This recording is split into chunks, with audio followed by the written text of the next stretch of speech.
नमस्कार मित्रांनो. तर लक्ष्मी निवास या मालिकेच्या आजच्या आणि 5 जानेवारीच्या भागात काय होणार आहे हे आपण थोडक्यात जाणून घेऊ. तर मालिकेत आपल्याला असं बघायला मिळते की जान्हवी, विश्वा आणि ते सगळे मित्र कॉलेजमध्ये आलेले असतात. विश्वा जान्हवीला नारळाच्या वड्या देतो आणि आपल्या आईने स्पेशली तुझ्यासाठी पाठवले हे सांगतो. त्यांच्या गप्पा चालू असतात आणि तेवढ्यात विश्वा भावनाचा विषय काढतो. जान्हवी नाराज होऊन जाते. ती सगळं तसंच डब्यामध्ये पॅक करून ठेवते. बाजूला निघून जाते. विश्वाला वाईट वाटत असतं. तर इकडे रेणुका, संपत भावनाबद्दल बोलत असतात आणि भावनाच्या आईकडे म्हणजेच लक्ष्मीकडे चौकशी करत असतात. भावना कशी आहे, तिच्याबद्दल किती वाईट वाटतंय हे सगळं बोलून दाखवतात. तोष आजी त्यांना सांगत असतात की ज्याच्यामुळे ऍक्सिडेंट झालाय तो 1 मिनिट सुद्धा तिथे थांबला नाही, लगेच पळून गेला. तिथे थांबायचं होतं, ते चौकशी करायची होती, त्याची जबाबदारी होती, पण त्याने जबाबदारी झटकली. संपत एकदम अस्वस्थ होऊन जातो. आजी म्हणतात, संपतराव, तुमची पोलिसात ओळख असेल ना, तुम्ही एक काम करा ना, पोलिसांना सांगून हा ऍक्सिडेंट कुणामुळे झालाय त्याला शोधायला लावा आणि त्याला पकडून चांगलं खडी फोडायला लावा. यश म्हणतो, हे शक्य नाही आता आजी. ज्याने कोणी ऍक्सिडेंट केला असेल ना तो वाचलाय, नाहीतर आतापर्यंत पोलिसांच्या ताब्यात गेला असता तो. हे प्रकरण त्याने दाबून टाकलं असेल, म्हणजे तो माणूस कोणीतरी मोठा असेल.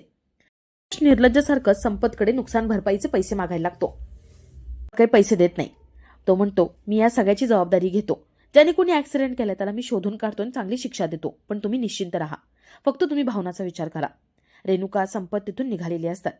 संपत पुन्हा एकदा सगळ्यांना आठवण करून देतो की आता या ऍक्सिडेंटचा पुन्हा विषय काढू नका, सगळं चांगलं होईल. ती रेणुकाला हळदी कुंकू लावते आणि ते दोघंही निघतात. तेवढ्यात भावना आनंदीला घेऊन येते. रेणुका, संपत तिला भेटतात. संपत आनंदीच्या हातामध्ये पैशांचा बंडल ठेवतो.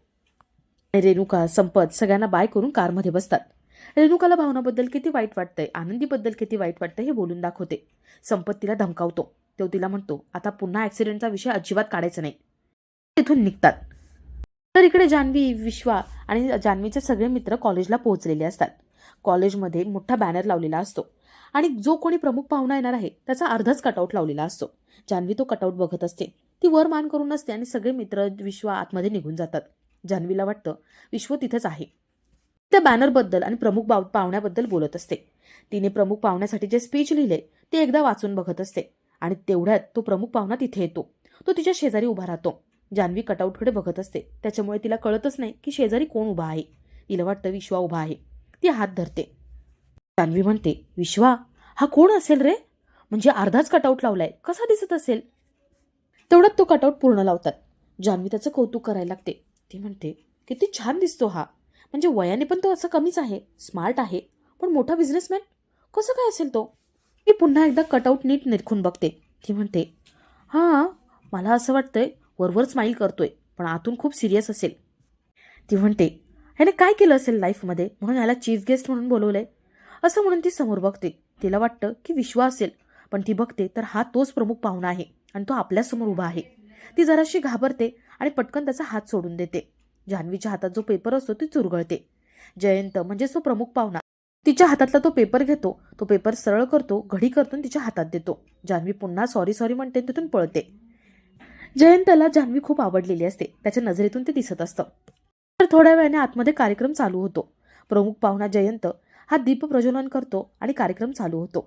सगळेजण आपापल्या जागेवर बसलेले असतात. जान्हवी स्टेजवर येते आणि प्रमुख पाहुण्यासाठी जे भाषण तिने तयार केलंय ते सगळ्यांसमोर वाचून दाखवते. सगळा कार्यक्रम चालू होतो आणि गाण्याची कॉम्पिटिशन सुद्धा चालू होते. एक जण समोर येऊन स्टेजवर येऊन गाणं गातं. शेवटी जान्हवीचं नाव असतं. जान्हवी पुढे येते आणि गाणं गाते. जयंतला ते गाणं खूप आवडतं. तो तिचा व्हिडिओ रेकॉर्डिंग करतो. जान्हवीचं गाणं होतं आणि सगळेजण टाळ्या वाजवतात.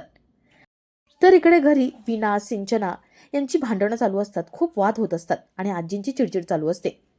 तर इकडे नीलांबरी, अधिराज दोघंच घरी असतात. नीलांबरी अधिराजला म्हणते, बघितलं ना तुमचे आई वडील कसे वागतात ते. नीलांबरी खूप चिडचिड करते. संपत अधिराजच्या हातामध्ये कोणतीच सत्ता देत नाही आणि त्याच्या लहान भावाला सगळे अधिकार देतो म्हणून तिला वाईट वाटत असतं. ती अधिराजला बोलून दाखवत असते की तिने त्याच्यासोबत का लग्न केलंय आणि आता काय होते. तिचा सगळा राग अधिराजवर निघत असतो आणि अधिराज गप्प असतो, सगळं ऐकून घेत असतो. तेवढं तिथे सिद्धू येतो. सिद्धू घरभर आई बाबा यांना आवाज देतो, पण त्याला कोणीच दिसत नाही. तो अधिराजला विचारतो की कुठे गेलेत. अधिराज सांगतो की सिंचनाच्या घरी गेलेत. सिद्धू खूप चिडतो आणि सगळ्या वस्तू फेकून द्यायला लागतो.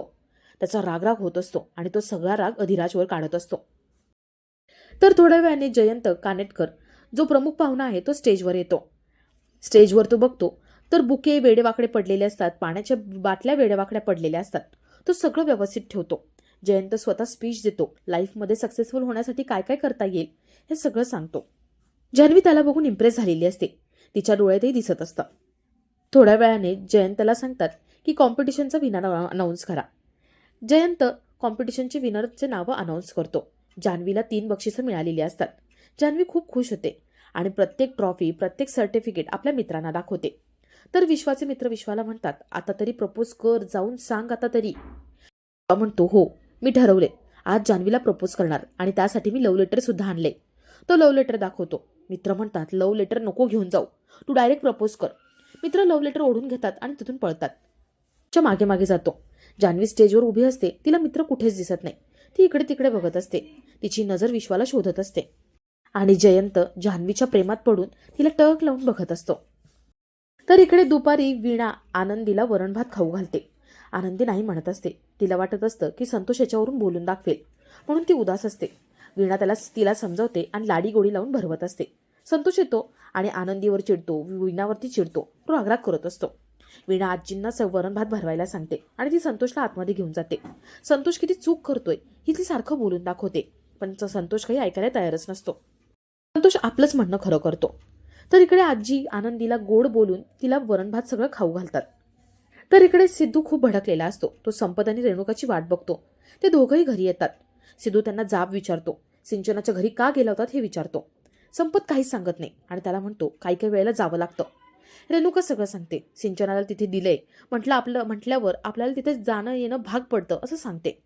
सिद्धू खूप भडकतो आणि त्यांना ठणकावून सांगतो की यापुढे तुम्हाला जायचं तर जा, पण मी आयुष्यात त्यांच्याशी कधीच संबंध ठेवणार नाही, त्यांच्या घरीत पाय ठेवणार नाही असं म्हणून सिद्धू निघून जातो आणि आपला आजचा हा भाग इथेच संपतो. तर मालिकेच्या पुढील भागात आपल्याला असं बघायला मिळतंय की रवी आपल्या बहिणीला घरी बोलवून घेतो. बहिणीला जे काही घडले ते सगळं सांगतो. त्याची बहीण मोठमोठ्याने तांडव करते आणि ती सुपर्णाला म्हणते, सुप्या अगं असं कसं झालं, तुझा भाऊ तुझी आई गेले, अगं हे असं कसं झालं. तिची बहीण ठरवते की भावनावर आणि तिच्या आई वडिलांवरती केस करायची. ते सगळेजण पोलीस चौकीत जातात आणि भावना आणि आनंदीला किडनॅप केले हे सगळं सांगतात. पोलीस भावनाला आणि तिच्या आई वडिलांना म्हणजेच लक्ष्मी निवासला पोलीस चौकीत घेऊन येतात. सुपर्णा त्यांना आतमध्ये टाकायला सांगते. पोलीस लक्ष्मी आणि निवासला आतमध्ये टाकतात. भावना पोलिसांना रिक्वेस्ट करत असते. आनंदी स्वतःच्या इच्छेने इथे राहते. आनंदीच्या आजीने माझ्याकडून वचन घेतलं होतं हे सगळं सांगते. पण सुपर्णा काही ऐकायला तयार नसते आणि ती आपल्या आनंदीला आपल्याकडे मागत असते. आनंदी काही आत्याकडे जायला तयार नसते. त्यामुळे रवीची बहीण आनंदीला ओढून घेते आणि तिला घेऊन जात असते. आनंदी भावना यांचा विरह लक्ष्मी निवासला बघवला जात नाही. तेही खूप रडवत असतात. भावना आनंदीला मोठमोठ्याने आवाज देत असते. भावना आनंदीही रडत असतात. आता भावनाला सोडवण्यासाठी, तिच्या आई वडिलांना सोडवण्यासाठी सिद्धू कशी मदत करेल हे बघण्यासारखं असेल.